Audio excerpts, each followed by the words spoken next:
Essa aula de hoje, na verdade, eu só estou compartilhando alguns estudos que eu fiz, né, acho que no final do ano passado, e também estou me baseando em uma aula que já foi dada. Então aqui eu estou comentando uma aula que já foi dada, ela está disponível no YouTube, no canal do IBP de Brasília, do Instituto do Bom Pastor, e essa aula foi dada pelo padre Daniel Pinheiro, padre, né, um dos principais padres do Instituto do Bom Pastor aqui do Brasil. E ele é um grande estudioso, né, desse santo, né, São Pedro Julião Aymar, um santo francês do século XIX. Em breve, é arriscado até prometer as coisas, né?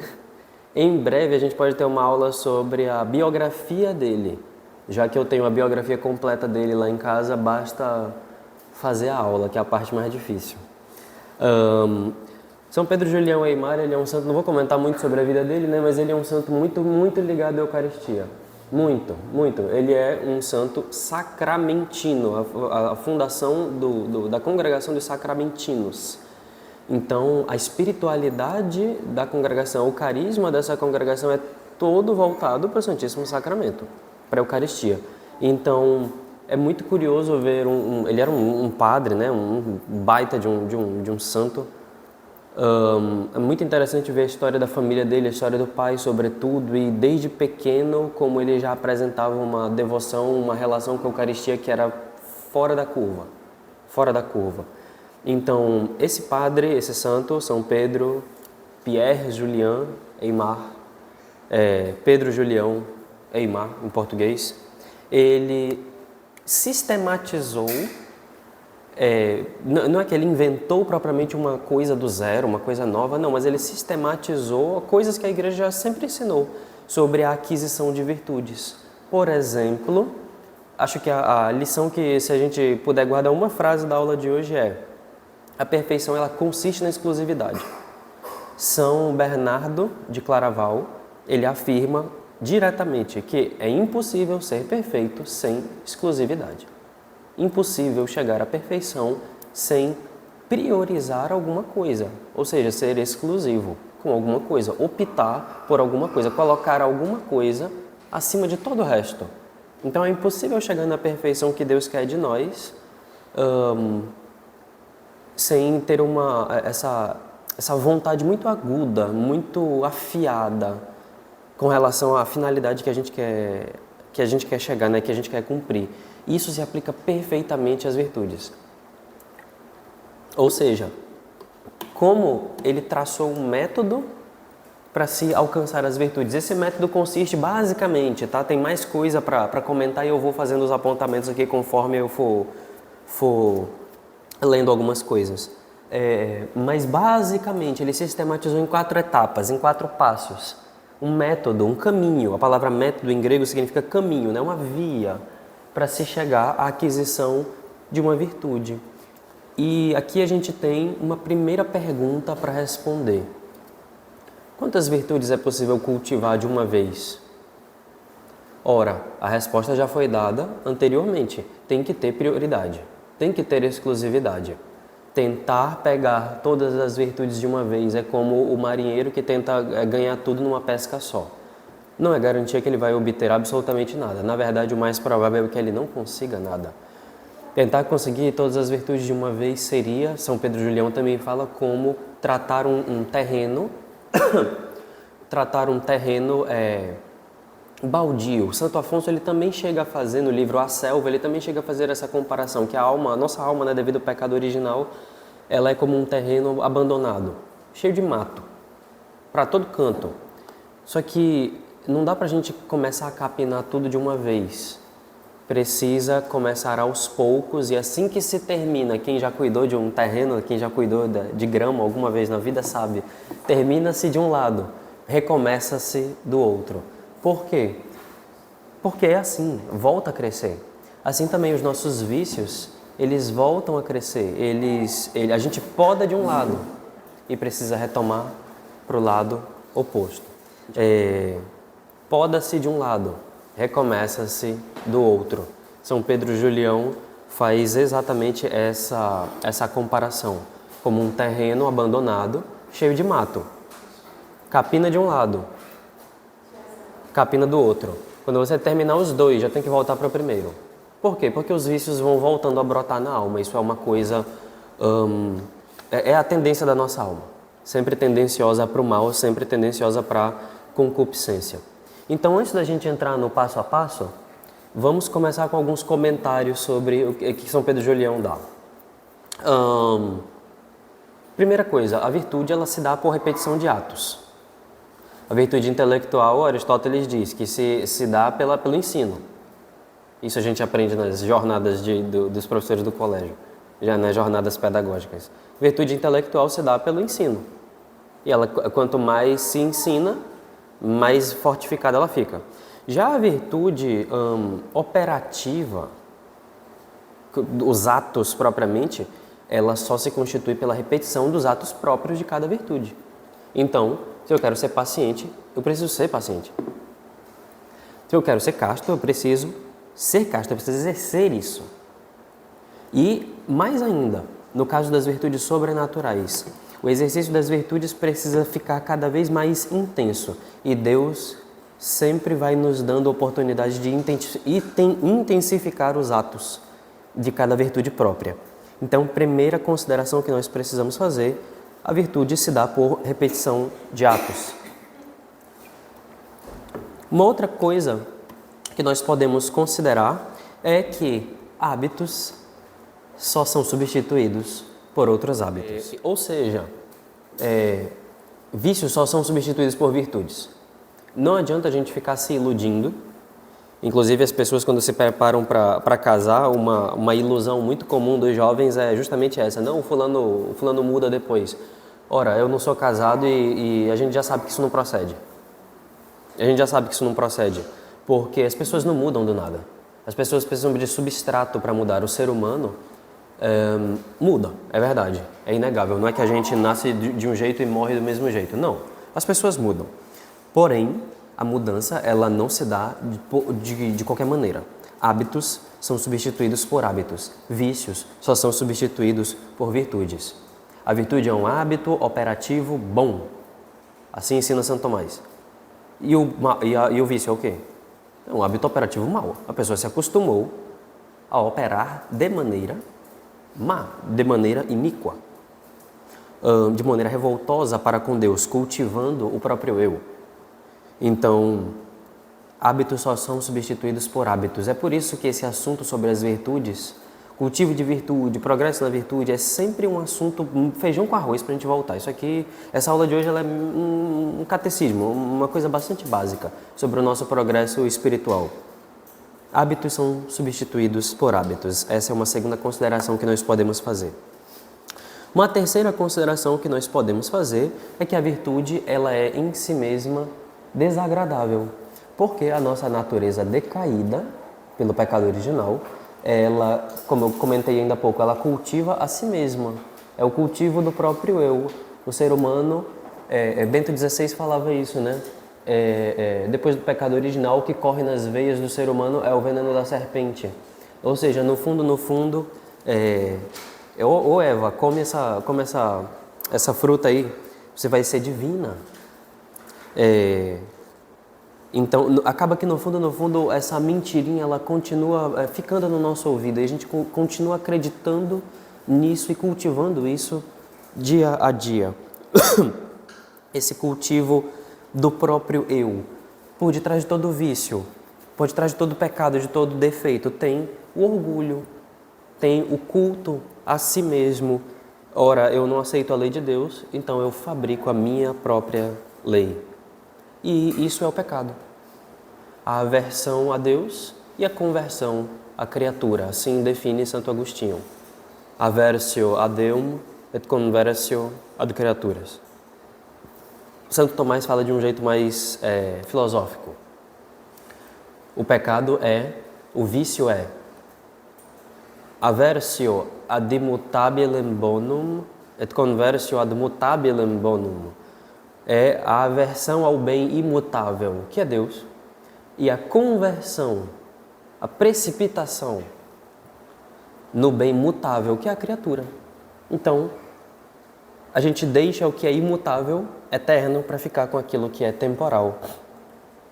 E é isso que constitui o pecado, essa desordem, esse desajuste do nosso proceder, da nossa procedência. Então, a nossa alma está envenenada por isso. O pecado não foi apagado no batismo, mas a concupiscência, a inclinação ao mal, essa ferida na alma permanece. E Deus deixou que essa ferida permanecesse de propósito para que a gente ganhasse méritos lutando. Porque se o batismo já resolvesse toda a nossa vida, a gente não teria mérito nenhum. Porque a gente não provaria amor por Deus.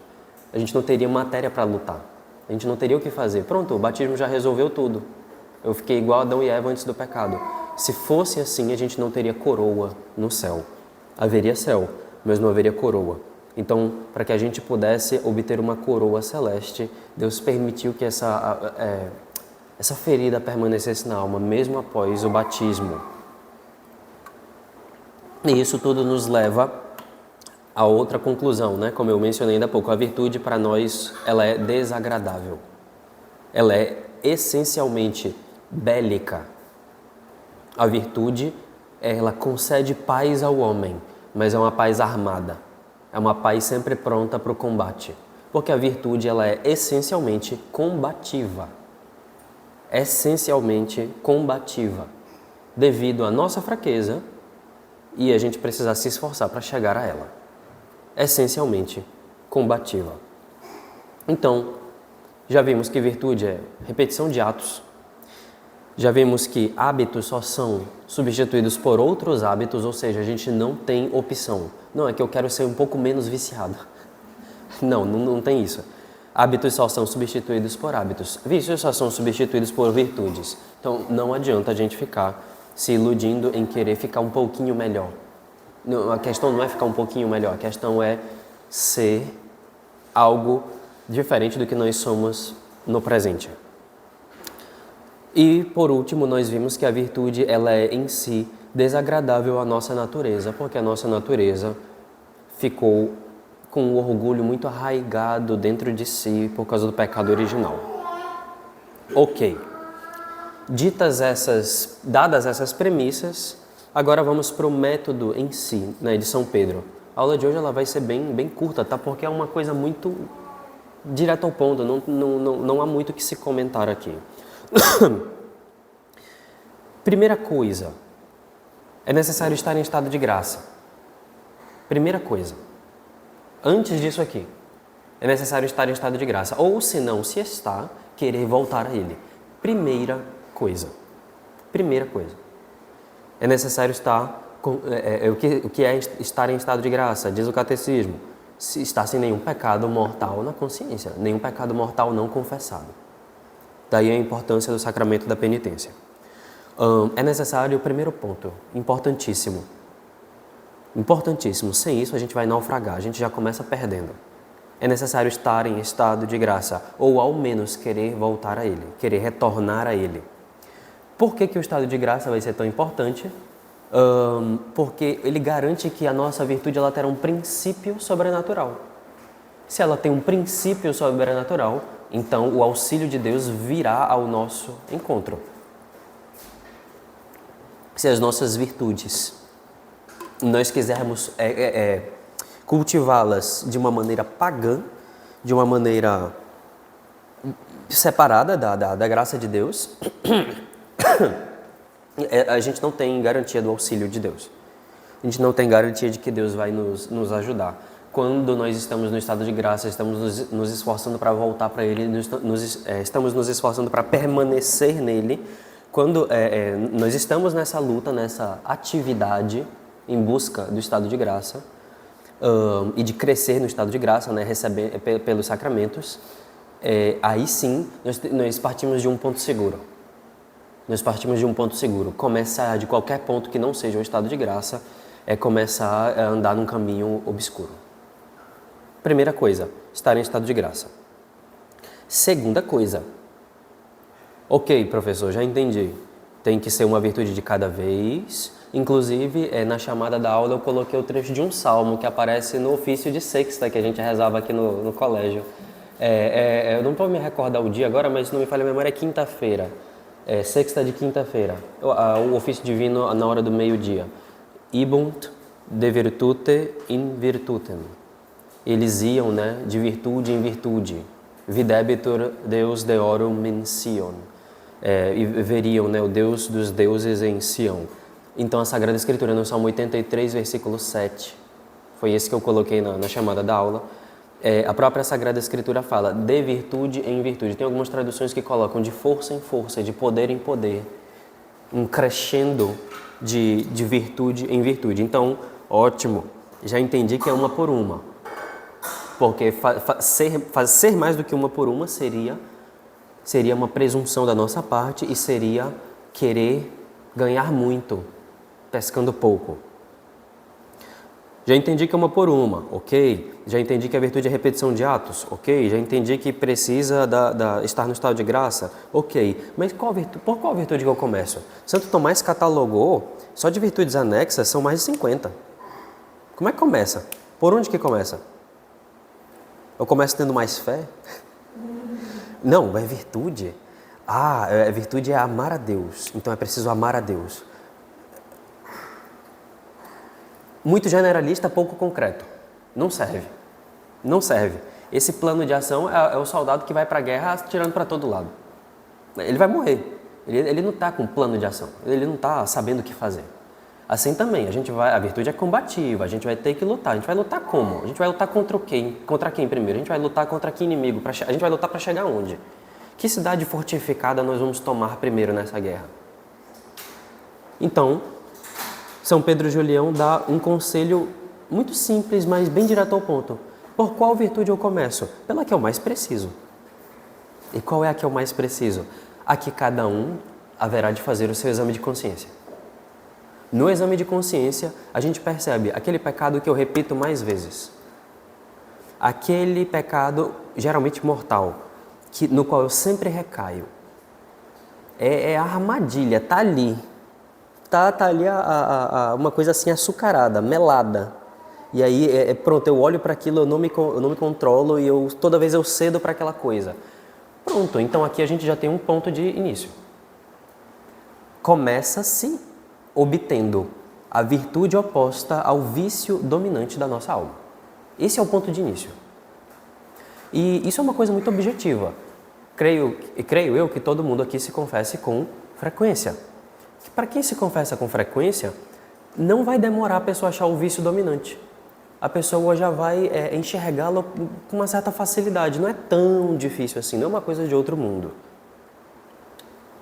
Não é que a pessoa vai ter que fazer um retiro, aí eu vou descobrir qual é o meu vício dominante. Eu vou ouvir uma belíssima pregação. Pode ser que aconteça, é verdade.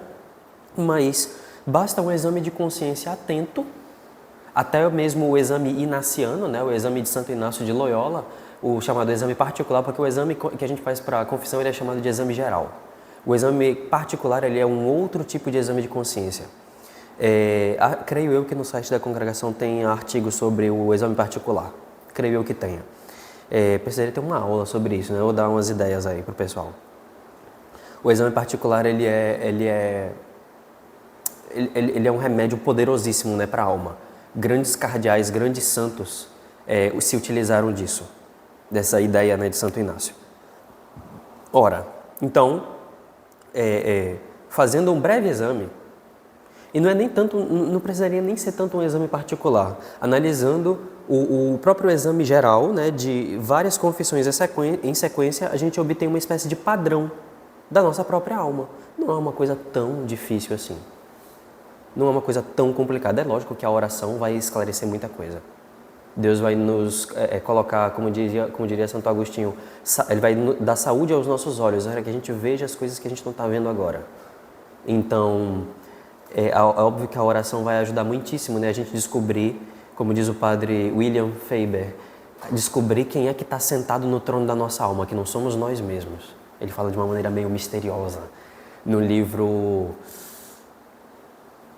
Progresso na Vida Espiritual. Progresso na Vida Espiritual. Ele tem um capítulo lá só sobre a paixão dominante. Esse livro vale muito a pena a leitura. Eu não usei para a composição da aula de hoje, mas é uma indicação. Progresso na Vida Espiritual, do padre Frederick William Faber. Ele era um oratoriano de Londres. No oratório dele ainda se celebra a missa tridentina até hoje. Dos oratorianos de Londres. O padre Faber comenta muito profundamente sobre esse vício dominante, sobre essa paixão dominante.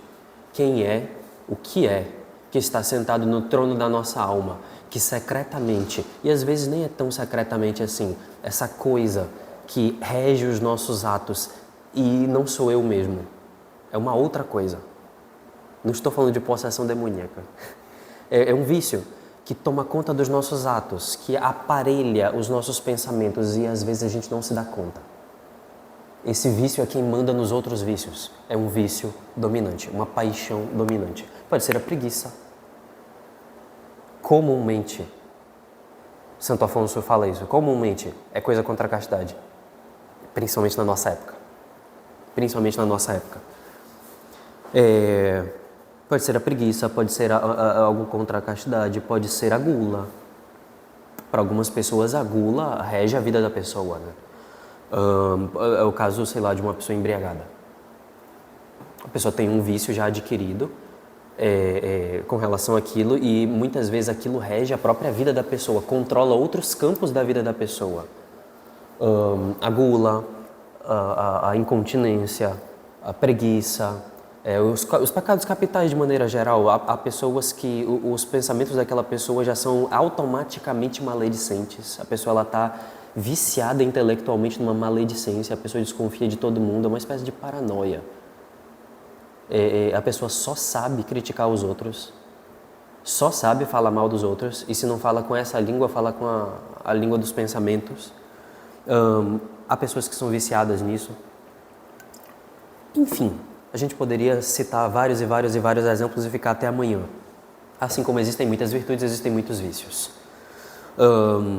Então, por onde que a gente começa? Por onde mais precisa. A gente começa combatendo o pior inimigo, aquele inimigo que está arrastando a gente para o buraco aqui, agora, hoje. Precisa ser uma coisa prática. São Pedro de Leão enfatiza muito isso. Não pode ser generalista, tem que ser prático, tem que ser direto ao ponto.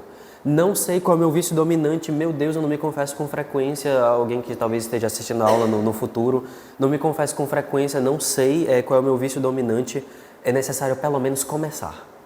São Pedro de Leão fala isso. Se você pelo menos começa por alguma coisa que você julga necessário, Deus vai dando as graças, Deus vai iluminando a pessoa e uma hora ou outra ela vai chegar naquilo que ela mais necessita. Sobretudo, uma grande sugestão do santo é começar arrumando a vida de oração.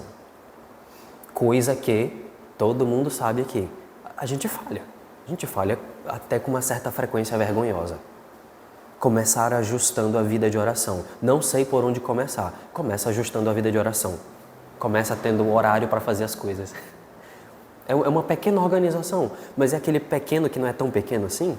É aquele pequeno que faz toda a diferença. É aquele pequeno pelo qual Deus dará a saúde aos olhos da pessoa. E se não for agora, num futuro não tão distante, essa pessoa enxergará o seu vício dominante. E ela saberá quem combater. Deus vai mostrar para ela.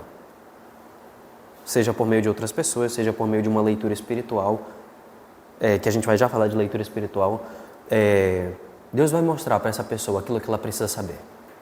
O importante é começar. Se der para começar já combatendo o vício dominante, melhor ainda. Não sei qual é ele, então o importante é começar. Sugestão, começa-se arrumando a vida de oração. São Pedro de Leão comenta, como é que eu sei que eu estou rezando o suficiente? Isso aqui é uma questão também muito prática. E que muitas pessoas têm dúvida com relação a isso. Será que eu preciso rezar sempre mais? Será que se eu já rezo o rosário no dia, os 3 terços, eu vou ter que rezar um segundo rosário? Como é que eu sei se eu já rezo o suficiente ou não? São duas coisas. Na verdade é uma coisa só. Eu vejo se eu rezo o suficiente ou não se o progresso nas virtudes está sendo constatado. Se o progresso nas virtudes está sendo constatado, então pode-se dizer que a quantidade e a qualidade, porque ele ainda faz a diferenciação das duas coisas, a quantidade e a qualidade das minhas orações está saudável. Ora, se eu vejo, e aqui tem que ter honestidade, né? Pelo amor de Deus. Se eu vejo que eu não estou progredindo, não é tentar se enganar, não é tentar se iludir. Se eu vejo que eu não estou progredindo, muito provavelmente é porque ou eu estou rezando pouco ou eu estou rezando mal. Está faltando quantidade ou está faltando qualidade. Porque tem algumas pessoas que até têm quantidade. Porém, talvez não haja qualidade nessa oração. Aí, para entrar nesse assunto de qualidade da oração, isso aqui precisaria de uma outra aula, que eu não vou entrar nisso. Não vou entrar nessa questão, mas isso aqui seria um possível assunto, né, para o futuro. Santo Tomás tem uns comentários sobre a concentração na oração que é muito interessante. A concentração material, a concentração formal, concentração, chamado deleite espiritual, é muito, muito interessante. O padre Antônio Royo Marim, no livro Teologia da Perfeição Cristã, quando ele trata sobre o assunto da oração, é um livraço desse tamanho, um calhamaço enorme de teologia ascética e mística. Ele trata sobre a concentração na oração e os comentários que Santo Tomás faz.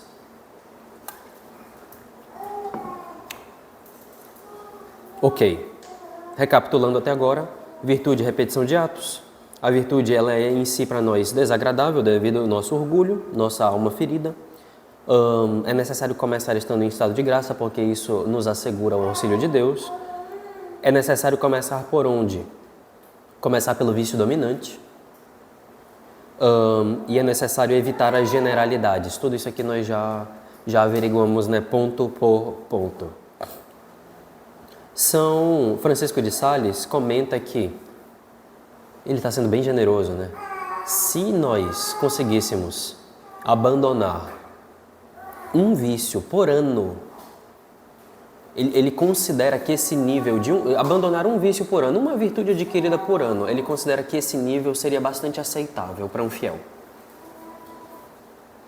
Uma por ano. Aqui a gente fica até com vergonha. São Francisco de Sales considera que uma por ano, de cada vez, seria bom, seria um ritmo saudável.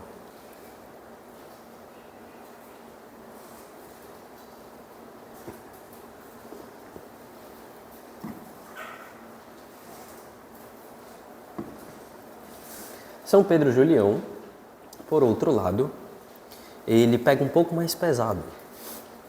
Ele fala que esse protocolo, esse passo a passo, deve ser repetido, deve ser alternado, virtude por virtude, a cada 8, 15, 21 dias. 1, 2 ou 3 semanas a pessoa vai passar aplicando isso aqui, uma virtude de cada vez. Evitando a generalidade, blá blá blá, já vimos. Uma de cada vez. 1, 2, 3 semanas. 3 semanas seria o preferível. Praticando esse passo a passo. Porque ele diz que se isso aqui for feito tal qual nós estamos comentando aqui, né, tal qual ele ensina, se isso aqui for feito dessa forma, com seriedade, sistematizado, tudinho bonitinho, ele fala uma coisa curiosa, que nesse espaço de tempo, 1, 2, 3 semanas, depende do quão avançada a pessoa esteja, né, na vida espiritual, né? Para algumas pessoas talvez seja sim, a virtude sim, ela dê alguns brotos, ela comece assim a enraizar mais rápido, para outras pessoas mais devagar, depende, acho que não daria para generalizar aqui, mas ele comenta que esse período já seria o suficiente para que algumas raízes começassem a aparecer na alma, para que algum florescimento começasse a aparecer, 8, 15, 21 dias, 1, 2, 3 semanas, seguindo o protocolo passo a passo, com seriedade, com comprometimento. Primeiro, 1, 2, 3 semanas, fazendo isso aqui com relação à paciência. Depois passa-se para castidade. Depois passa-se para as outras formas de temperança, por exemplo, com relação à alimentação. Depois passa-se para o bom juízo do próximo. Depois passa-se para... e assim por diante. 1, 2, 3 semanas, 8, 15, 21 dias. É um período que ele julga suficiente para que algum ramo se enraize na nossa alma. Agora vamos para o passo a passo. Agora já vamos entrar numa parte mais final aqui da aula. Hoje eu estou rápido, hein? Só fala que eu só dou aula em 2, 3 partes, eu já tô conseguindo. Primeira coisa do nosso protocolo aqui. Até agora a gente estava fazendo outros comentários, né, para a gente se armar bem para entrar aqui no passo a passo agora. Primeira coisa, rezar pedindo aquela virtude. Padre Antônio Royo Marim, ele ainda acrescenta, reza para Nossa Senhora. Óbvio.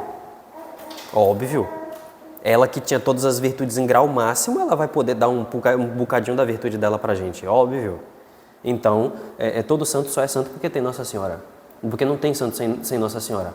Ela não é rainha de todos os santos à toa. Então, primeira coisa, rezar pedindo aquela virtude que eu quero. Aquela virtude oposta ao vício dominante lá, como a gente já viu. Primeira coisa. Ou seja, eu dou um princípio sobrenatural para toda a minha ação. Primeira coisa, rezar pedindo aquela virtude. E ele fala o seguinte, é rezar pedindo aquela virtude de tal maneira que essa virtude seja o meu pensamento dominante, seja o meu pedido único. É lógico que a pessoa pode pedir outras coisas, mas o que ela vai priorizar? De novo, é a questão da exclusividade. Ao que ela dará exclusividade na oração dela? Aquela virtude que ela quer obter. Então, ela vai procurar durante esse período de 8, 15, 21 dias, intensificar suas orações e, como intenção primária, colocar aquela virtude. E isso em toda obra de piedade que a pessoa for fazer. Toda. Ele fala, todas as mortificações, seria interessante colocar uma mortificação nova para a aquisição daquela virtude específica. Mas toda mortificação voltada para aquela virtude, todo terço, comunhão, tudo, novena, tudo voltado para a aquisição daquela única virtude que eu quero obter. Tudo concentrado, unificado em um ponto só.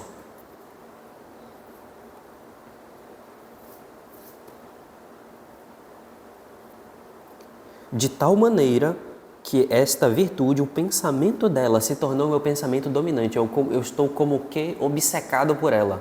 Estou atrás dela, eu não paro de pensar nela, naquela virtude que eu quero obter. De tal maneira que ela se torne o meu pensamento dominante, o meu pensamento único. Eu estou inebriado pelo pensamento daquela virtude.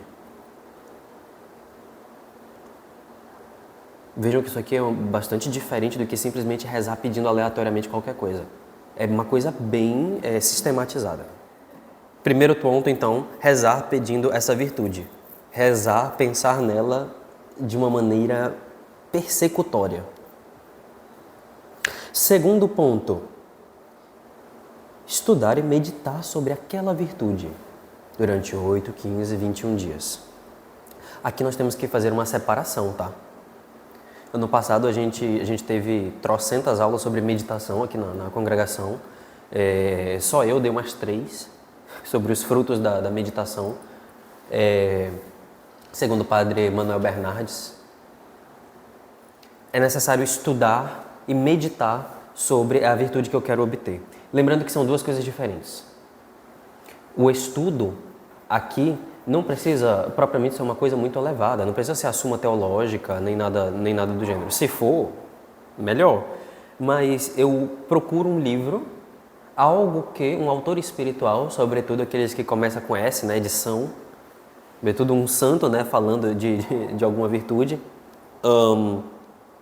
Eu começo estudando, eu começo procurando uma leitura espiritual sobre a virtude que eu quero obter.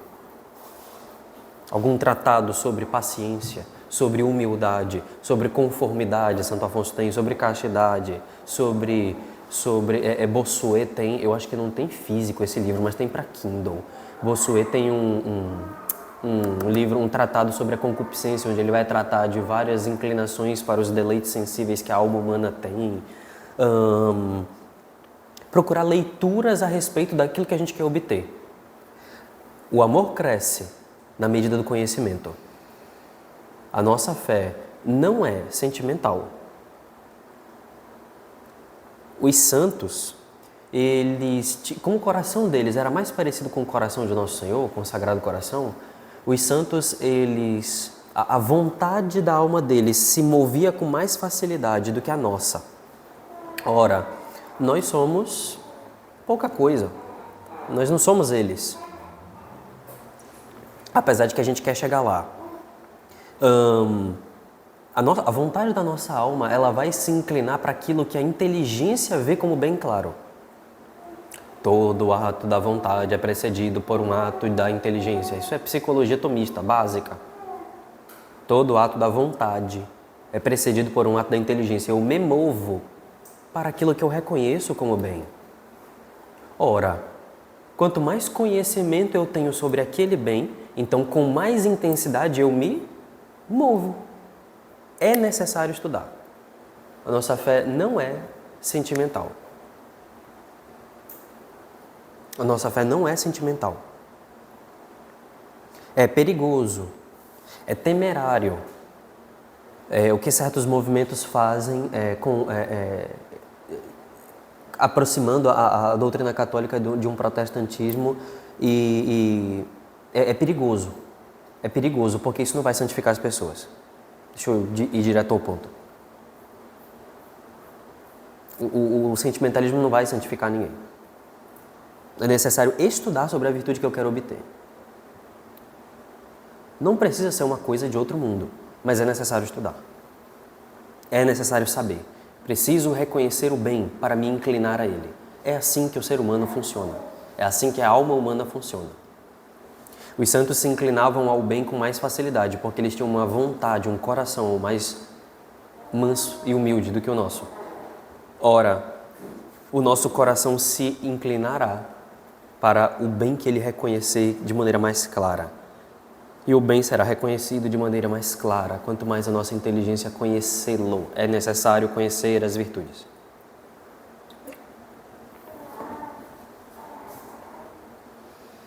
Depois de estudar essa virtude, é necessário meditá-la. Aqui também entra... a aula não é propriamente sobre meditação, mas a gente sempre acaba voltando, né? Roda, e a gente sempre acaba voltando nesse ponto, né? Sobre a meditação e a importância da meditação na vida do cristão. É necessário meditar. A meditação ela é um tipo específico de oração para quem não esteja reconhecendo ou talvez esteja assistindo, né, no futuro. A meditação é um tipo específico de oração. A meditação católica, também chamada de oração mental, é um tipo específico de oração. Um tipo mais nobre do que a oração vocal.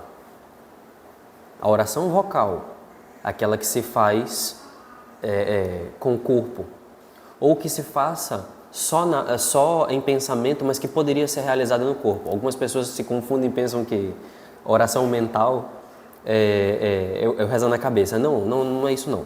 A oração mental é uma espécie diferente de oração, que tem método. Eu não vou entrar nessa questão, porque senão o assunto se estenderia.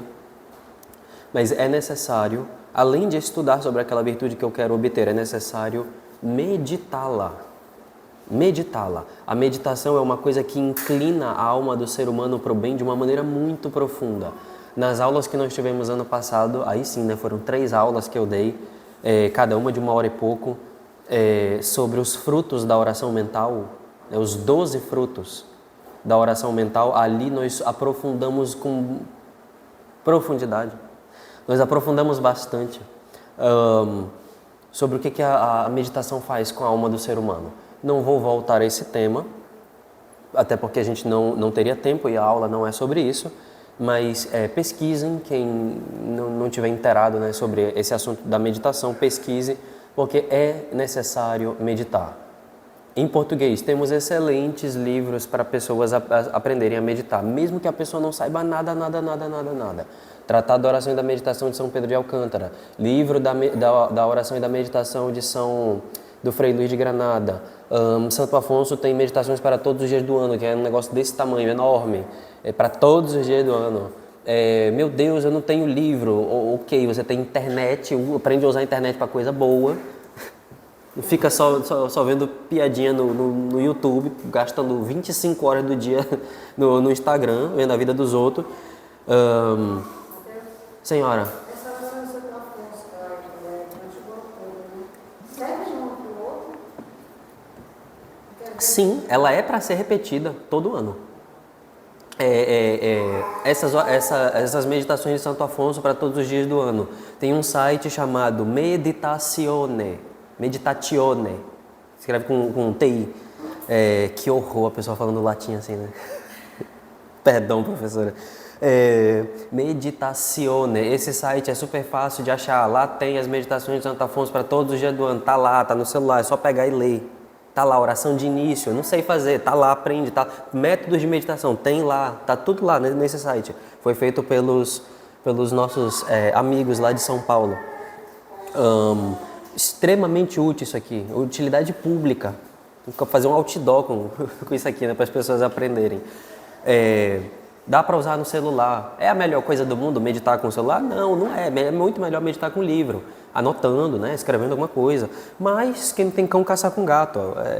Só para ninguém ficar com desculpa, eu não sei meditar. Aprende, é fácil, não é tão difícil assim.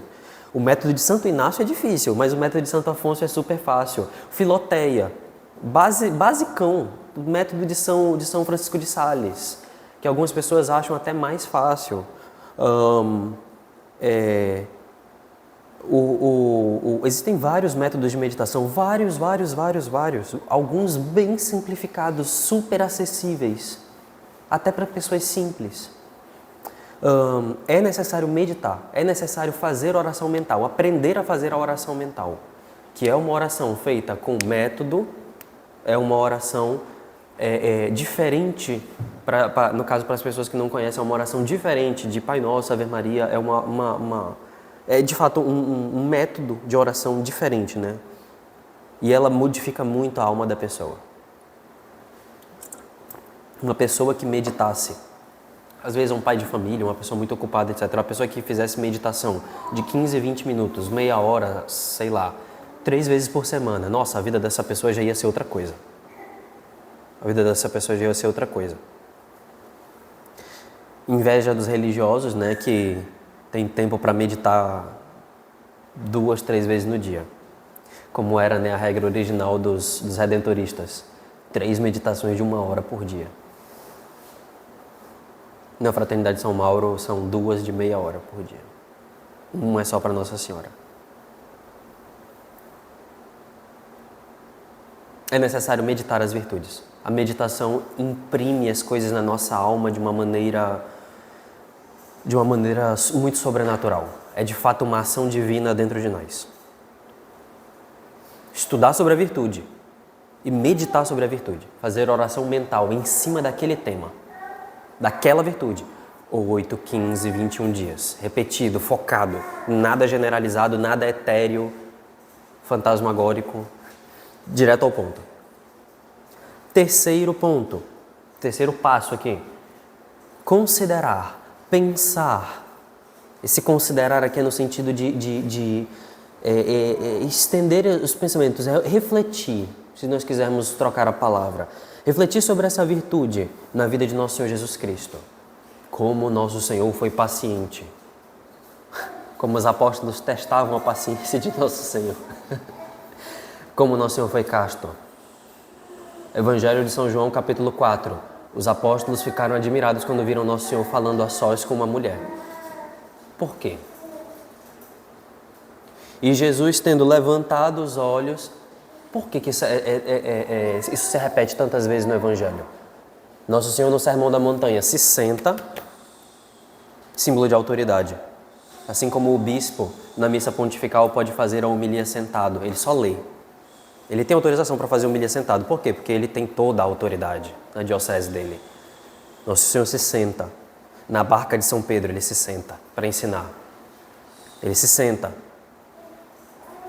Ele levanta os olhos. Isso é repetido diversas vezes no Evangelho, para mostrar que Nosso Senhor andava com os olhos baixos, como Nosso Senhor era puro, era casto, como Ele era paciente, como Ele era magnânimo, a virtude da magnanimidade, de aspirar grandes coisas. Ainda ontem eu estava estudando sobre a vida de uma santa, Santa Francisca Xavier Cabrini. Morreu em 1917, uma santa relativamente recente, foi canonizada por Pio XII. Como aquela mulher tinha uma alma magnânima, literalmente, né? Uma alma grande, magnanimidade. como ela desejava grandes coisas, mesmo tendo pouca saúde. Fundou mais de 60 casas na congregação dela, das missionárias do Sagrado Coração. Ela queria ir para a China. O Papa que não deixou. O Papa falou, não ao Oriente, mas ao Ocidente. Ele mandou ela para os Estados Unidos, porque tinha muitos imigrantes italianos nos Estados Unidos e eles precisavam de atendimento espiritual. Ela fundou casas no Brasil, fundou casas na Argentina, fundou casas na Colômbia, fundou casas um monte de canto, uma coisa assim impressionante. Para uma mulher que tinha saúde frágil, etc., foi recusada 2 vezes em 2 congregações porque ela tinha uma saúde muito volátil. A gente vê na vida dos santos, a vida dos santos também, né, é um excelente material de meditação. A vida dos santos é um assunto assim infinito. Mas os santos, eles sempre são outros Cristos, alter Cristos. Nosso Senhor sempre tem na vida dele todas as virtudes condensadas. A gente só precisa buscar, a gente só precisa vasculhar e examinar a vida de Cristo e procurar na vida dele a virtude que a gente está ali, 8, 15, 20 dias meditando, indo atrás. A gente vai atrás na vida dele para usá-lo como modelo. Todas as virtudes que a gente pensar, ele tá lá, está na vida dele. Pode estar de maneira mais ou menos clara, mas está lá. Vasculhar na vida de Cristo aquela virtude que eu quero obter. E São Pedro de Lyon-Aymar, santo da Eucaristia, ele também vai falar, pensar, isso aqui é genial, né? Como Cristo hoje na sua vida eucarística, que Nosso Senhor está vivo dentro do sacrário, como ele hoje, na Eucaristia, continua exercendo essa virtude. Como o Nosso Senhor na Eucaristia é puríssimo, castíssimo, magnânimo, pacientíssimo, para esperar a gente visitá-lo.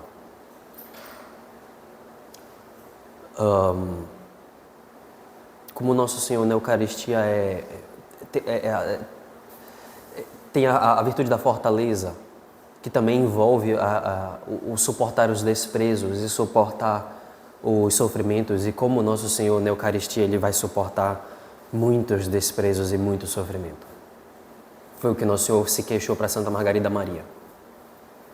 Sobretudo na Eucaristia ele é afrontado e vilipendiado, né? Sobretudo hoje em dia. Se no século XVII já era assim, imagina hoje em dia. Pensar como na vida eucarística de Cristo, porque ele continua vivo, só que na Eucaristia, como ele na Eucaristia. Isso aqui é um tema de meditação muito profundo. Talvez não seja fácil para todo mundo, mas faz parte do método aqui. Como na vida de Cristo, na vida eucarística que ele tem hoje, como ele ainda pratica essas virtudes. E por último, fazer muitas e muitas vezes, abundantes vezes, fazer atos interiores daquela virtude que eu quero obter. Esses atos, São Pedro Julião fala que devem ser de 3, quem está tomando notas da aula, atos de admiração por aquela virtude, atos de desejo por aquela virtude, atos de amor por aquela virtude. Literalmente, deixa eu repetir aqui para quem está tomando nota, fazer atos interiores sobre aquela virtude, atos de admiração, desejo, amor. Admiração, desejo, amor. Ou seja, no passar dos dias, literalmente, Santo Afonso comenta muito bem sobre isso. Falar com Deus, conversar com Deus continuamente, porque isso também é oração. O padre falou disso na homilia ainda há pouco. Saímos da missa, né? O padre falou disso na homilia ainda há pouco. Aquela santa carmelita que pediu perdão a Deus, né? Porque durante 10 minutos no dia ela não havia pensado nele, conversado com ele. Santo Afonso, ele tem... eu acho que esse texto ele é fácil de achar na internet. Ele tem um método simples... se não me falha a memória, o título é esse mesmo, né? Método simples para conversar continuamente com Deus. E aí ele dá todas as situações assim do nosso dia. Aconteceu uma coisa ruim, fala tal coisa para ele. fala tal coisa para Nossa Senhora, conversar com ela, pensar nela, conversar com ela, desenrolar um colóquio contínuo com Nosso Senhor ao longo do dia. E durante esse colóquio, fazer esses atos interiores, atos de admiração pela virtude. Como a paciência é admirável, como a castidade é admirável, como a fortaleza de sustentar um esforço em busca de um bem árduo, como a fortaleza é admirável, como a prudência é admirável. Fazer atos de admiração, fazer atos de desejo. Vede, Senhor, como eu gostaria, eu quero obter tal virtude. A prudência, a justiça. A prudência, a justiça, a fortaleza, a temperança, a esperança, a magnanimidade e assim por diante. Fazer atos de desejo por essa virtude e fazer atos de amor por essa virtude. Falar, literalmente, para Deus, como nós amamos aquela virtude, porque ela nos aproxima dele, porque ela nos faz amá-lo, ela nos faz constatar o nosso amor, concretizar o nosso amor por Deus, fazer atos de amor por aquela virtude.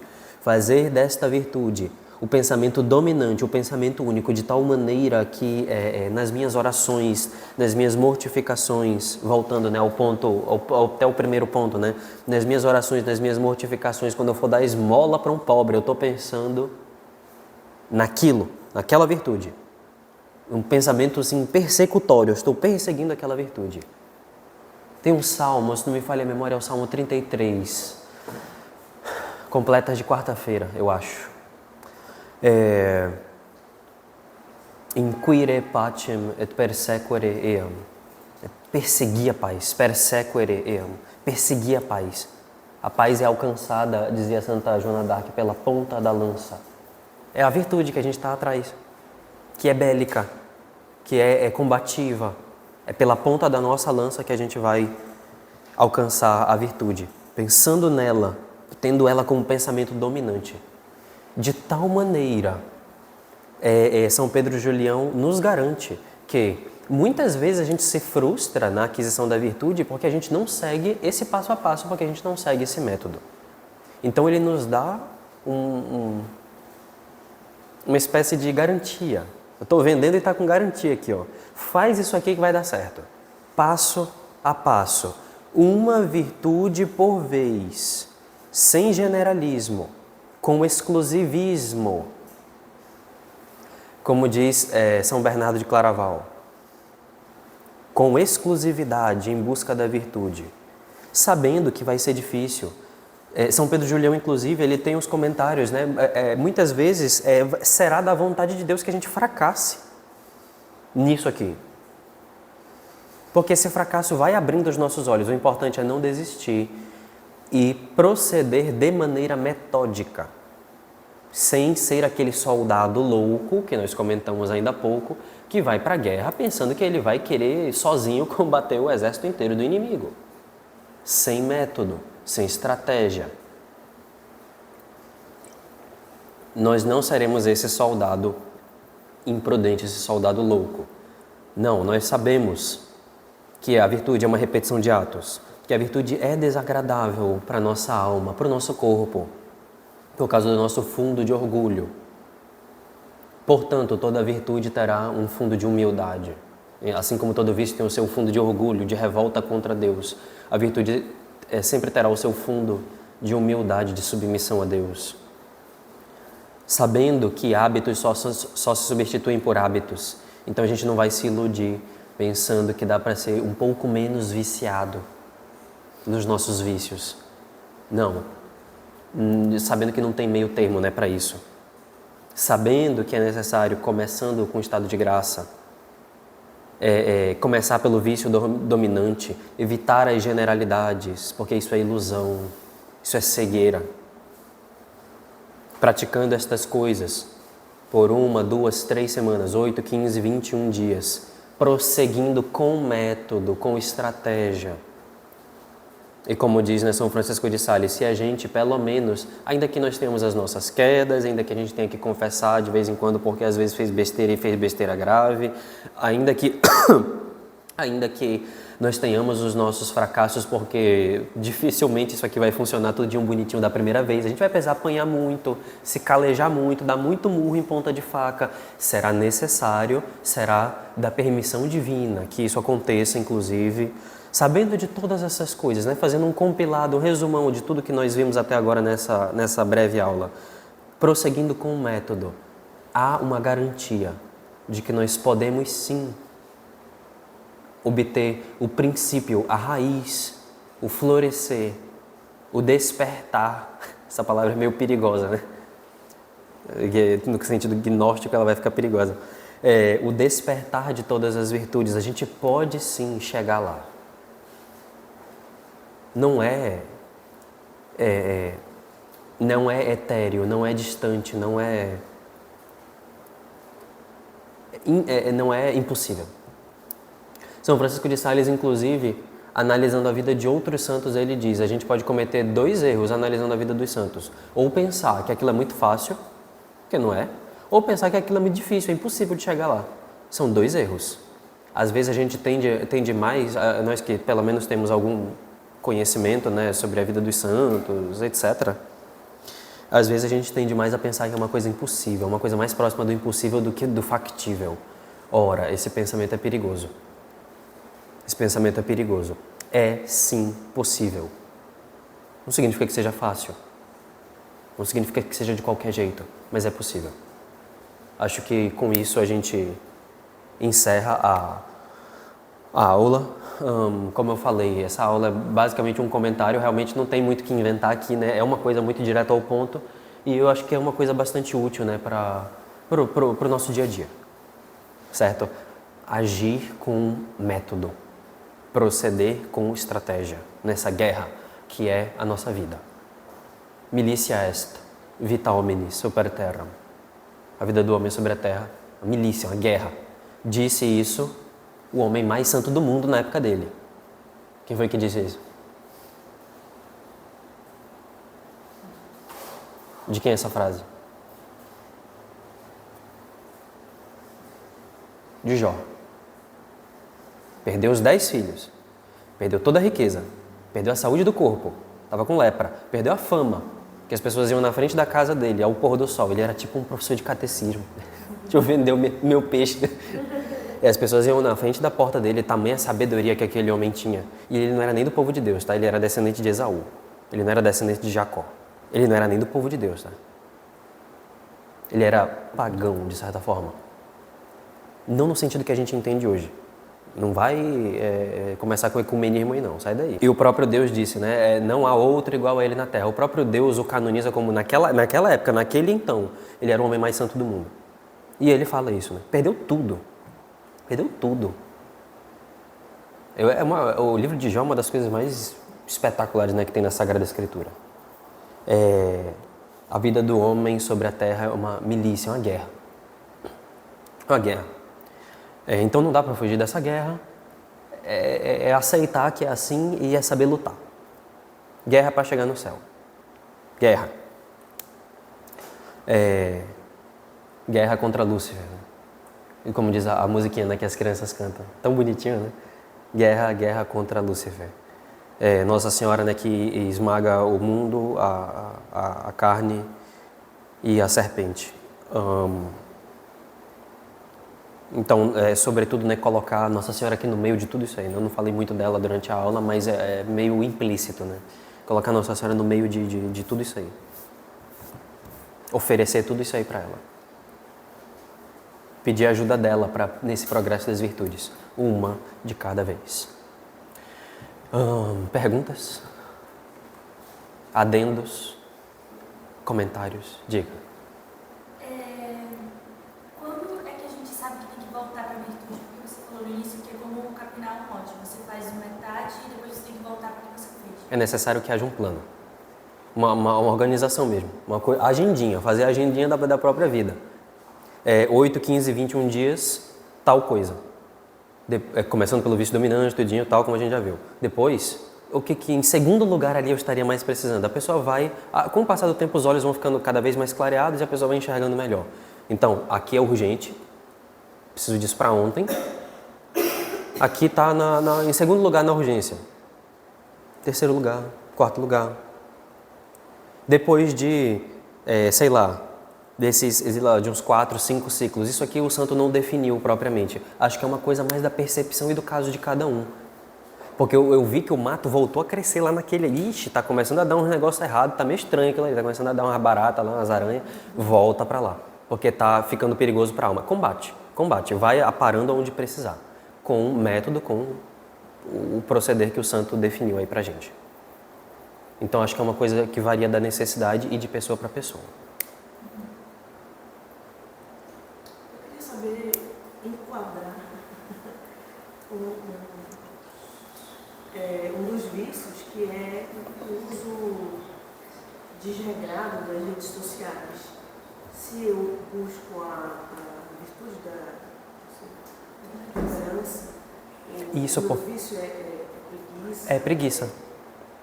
É preguiça, porque no fundo é um mau uso do tempo. É um mau uso do tempo. Então, de certa forma, é uma falha contra a pontualidade. É uma falha contra as próprias obrigações. Contra o próprio dever. Hoje em dia é bastante comum, né? Isso. Então, se encaixaria como preguiça. Assim, é classificável como preguiça. E essa preguiça com relação a pessoa se debruçar, né, nas redes sociais e gastar horas e horas e horas, ela vai abrindo portas para outras coisas, né? Aí a gente já não reza direito depois, a pessoa não fica mais concentrada, tem dificuldade de se concentrar, dificuldade de concentrar na oração, vem, sei lá, dificuldade de sono. Então vai acabando esculhambando outros pontos, né, da vida da pessoa também. Por conta de e vem a fraqueza com relação ao cumprimento das próprias obrigações, né? Porque a gente fica aqui no bem bom por tanto tempo e depois eu não quero mais fazer o que eu preciso fazer. Não quero ter que sentar na frente do computador para fazer o planejamento da aula, para fazer as provas dos alunos, para corrigir prova. Por quê? Porque é muito chato, porque dá trabalho. Então eu quero ficar só no bem bom. Então, de certa forma, é uma preferência deleitável, assim, de como eu gasto o meu tempo da maneira mais suave, mais soft possível.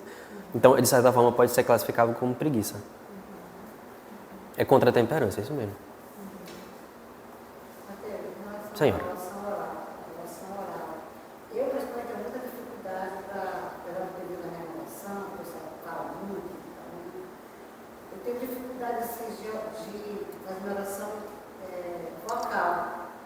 Aí você falou da oração mental. Me explica um pouquinho, assim. Quer dizer, por exemplo, quando eu rezo a oração da manhã, eu venho no carro rezando na minha mente, entendeu? Isso. Sem falar. Isso. Essa é uma oração vocal. Na mente? Sim, porque aquilo que eu faço só na cabeça, que eu poderia fazer com a boca, continua sendo oração vocal. A oração mental. Por isso que existe um pouquinho de confusão aqui com o nome. A oração mental, ela é diferente. A oração mental, nesse site aí que eu indiquei para vocês, tem lá, por exemplo, o método de Santo Afonso. Da meditação, né? Isso. A oração mental é a meditação. É a mesma coisa. A oração mental, ela tem um método, ela tem um discorrer, ela tem um proceder, ela tem um início, onde eu me coloco na presença de Deus, faço atos de humildade, etc, etc. Depois disso vem uma leitura. Durante essa leitura, eu faço as chamadas considerações. O que são as considerações? Eu vou refletindo sobre aquilo que eu estou lendo. A leitura espiritual, dona Silene, ela já é um começo, ela já está predispondo a gente para a meditação. Todo mundo já deve ter passado por isso aqui. Você está lendo um livro de um santo e às vezes você para de ler e fica matutando aquilo, né? Às vezes a gente até lê mais lento por causa disso, né? A gente fica pensando, lendo a biografia, sei lá, de Santa Bernadette. Eu estava lendo essa semana. A coragem dela, falando, né, respondendo para o oficial de polícia lá que estava investigando ela por causa das aparições de Fátima, de Lourdes. Quanta coragem para uma mocinha de 14, 15 anos. Quanta firmeza, quanta fortaleza. E a gente fica pensando isso enquanto vai lendo. Isso já é uma consideração, essa reflexão que a gente faz na leitura, no momento de leitura. Mas é preciso que haja uma leitura. No método de Santo Inácio, Porque Santo Inácio, eu não sei, eu acho que ele pensa que todo mundo está no nível dele, porque não é possível. Ele fala para a pessoa ler fazer a leitura da meditação no dia anterior, e no dia seguinte a pessoa ela vai só fazer um exercício que ele chama de exercício de memória. A pessoa vai lembrar do que leu e desenrolar as considerações. Mas isso aqui é no método de Santo Inácio, que é um método mais nobre de meditação. Eu acho que é o mais nobre que tem, né? É bem difícil, é passo a passo, assim, a pessoa tem que ter 2 cérebros para fazer ali, meditar como Santo Inácio meditava. Mas existem outros métodos que são muito mais simples. Por exemplo, Santa Teresa d'Ávila, ela não ficava sem livro na hora de meditar, ela falava que não conseguia. Ela falava que ela precisava ler ali, que senão ela se perdia, e era Santa Teresa d'Ávila. Então, varia de pessoa para pessoa, existem vários métodos de meditação, por isso que é necessário que a gente vá atrás. Existe o método de Jean-Baptiste Chotard, o do Alma de Todo Apostolado. O método dele é um método que ele escreveu, um método de meditação mais específico para clérigos, para padres. Já é uma coisa um pouco mais complexa.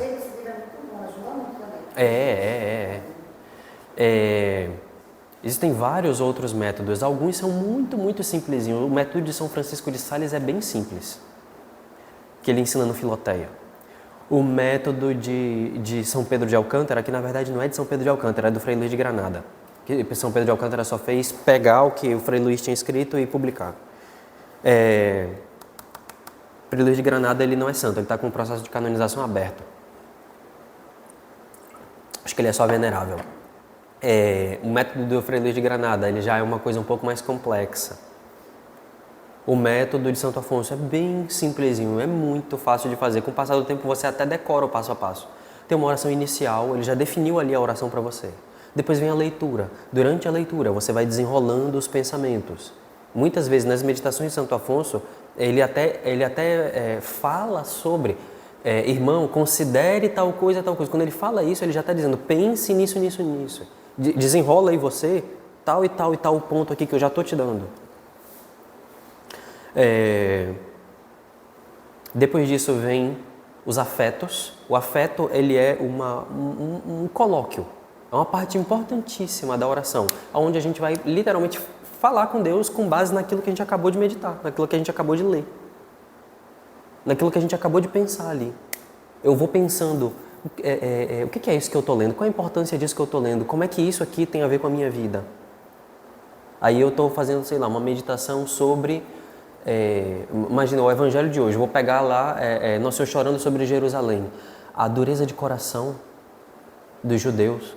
Mas é muito fácil só colocar na conta deles, e a minha dureza de coração, entendeu? Eu vou lendo, vou desenrolando aquilo. Será que Nosso Senhor, não estou sendo sentimentalista não, tá? Mas será que Nosso Senhor muitas vezes não chora? Maneira de falar, por causa da dureza do meu coração. Jerusalém, a Jerusalém da minha alma, será que ela não... Ela recusa, como o padre falou também na homilia, será que ela não recusa Cristo? As vindas de Cristo? É uma meditação. Aqui eu estou desenrolando aqui, ó. Está o texto aqui do Evangelho. Meditar usando o Evangelho não é para iniciantes, né? Não é para principiantes. O Evangelho é um segundo passo, porque é uma coisa mais difícil. Meditar o que outros santos falaram sobre o Evangelho é mais seguro. Agora, meditar direto usando a Sagrada Escritura é um pouco mais... É uma meditação já mais nobre, de um outro nível. Mas tá, eu estou usando aqui o texto do Evangelho, que todo mundo ouviu aqui na missa. E estou fazendo uma aplicação aqui na minha vida. E aí eu faço, no final da minha meditação, um colóquio, que se chama afeto. Santo Afonso ele já escreve o afeto para você, ele já deixa prontinho, tá aqui, ó, tá de mão beijada. As meditações de Santo Afonso, elas já estão tudo aqui para você, pega, de presente aqui para você.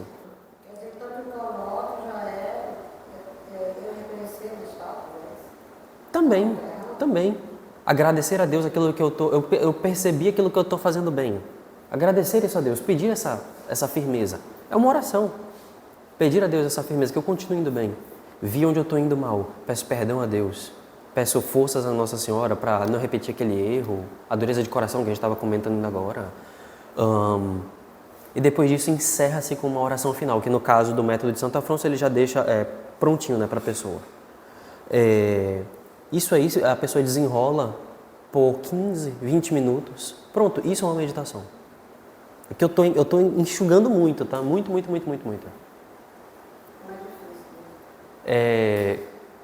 Inicialmente, a pessoa não sabe direito o que ela está fazendo, parece que está fazendo tudo errado, é assim mesmo, mas tem que começar. Aí a pessoa vai fazendo isso todo dia, até que chega uma hora que fica mais automático e que começa a fazer algum sentido. Mas inicialmente a gente pensa que está fazendo tudo errado. Essas de Santo Afonso são muito boas para começar porque ele já está te dando tudo.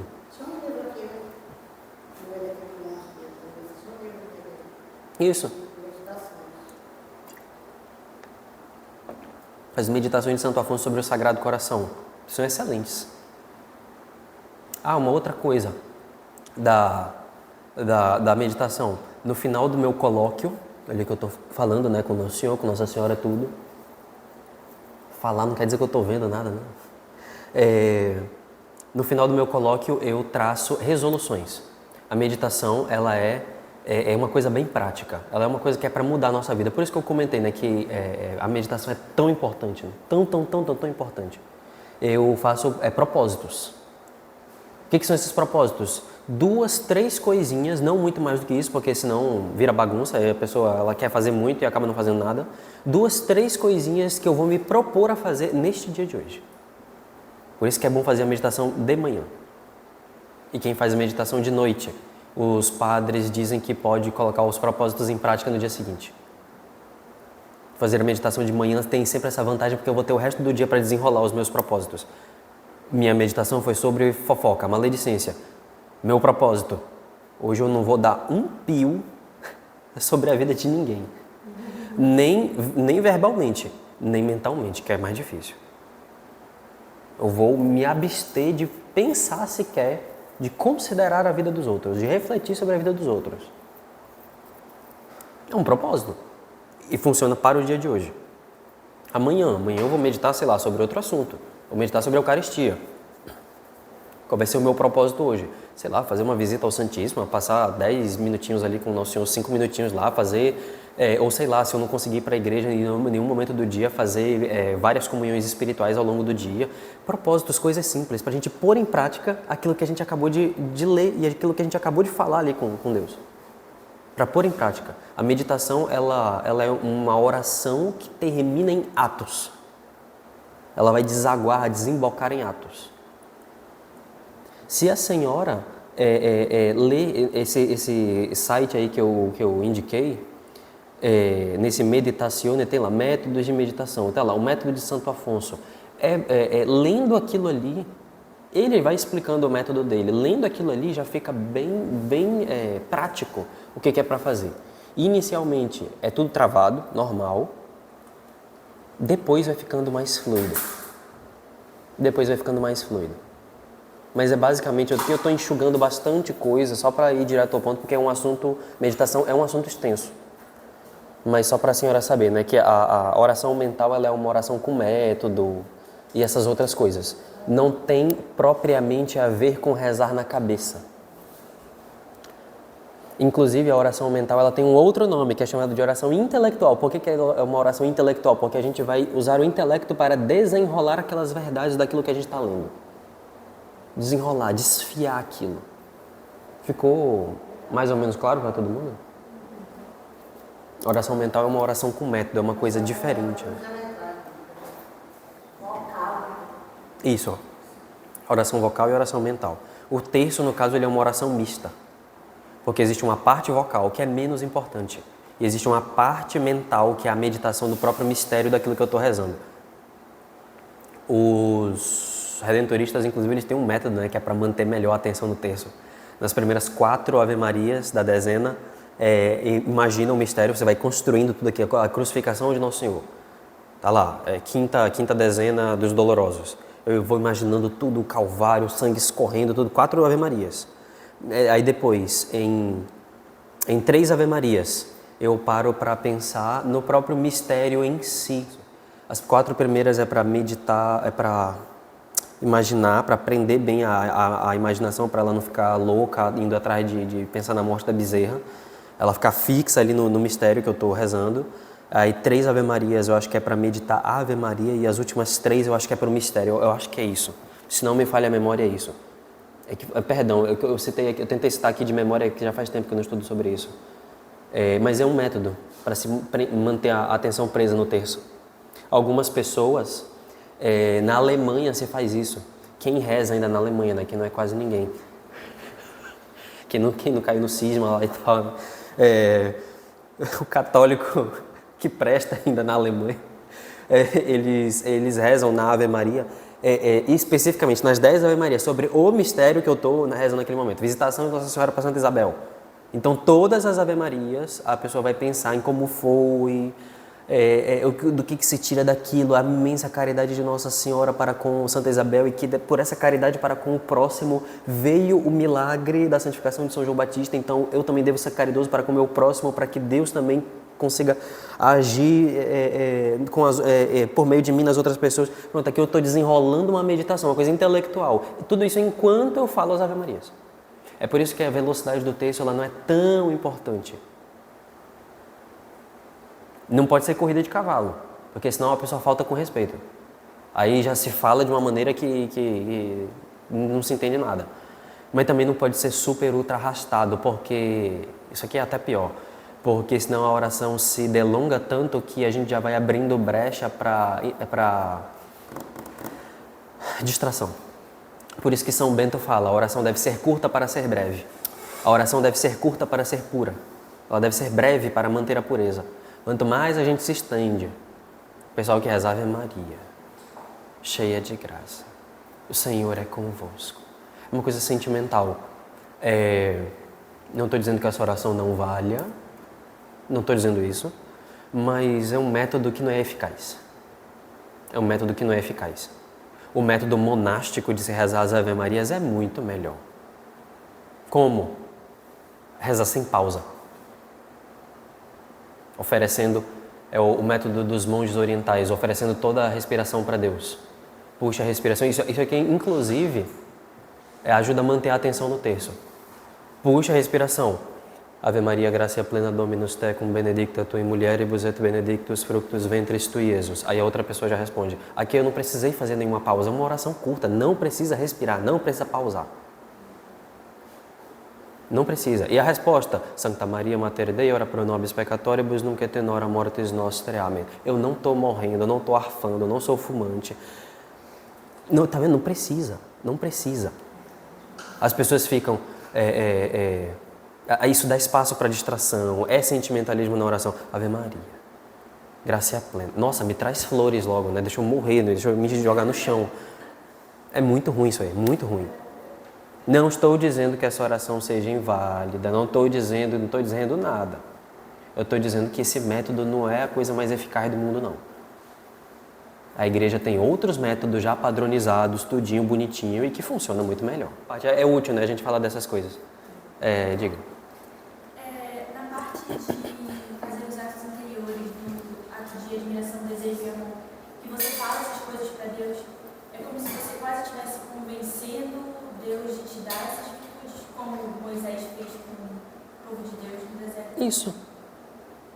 Eu mostro para Deus como eu tenho admiração por aquela virtude, como eu tenho desejo de obtê-la, por isso que eu estou falando com Ele, e como eu quero amá-la. Se eu não a amo, eu quero amá-la. E isso tudo já é tornar Deus propício para nos dar aquilo que a gente está querendo obter. Isso mesmo, a comparação foi excelente. Que dirão, Senhor, os outros povos, como Moisés reza para Deus, é espetacular aquilo.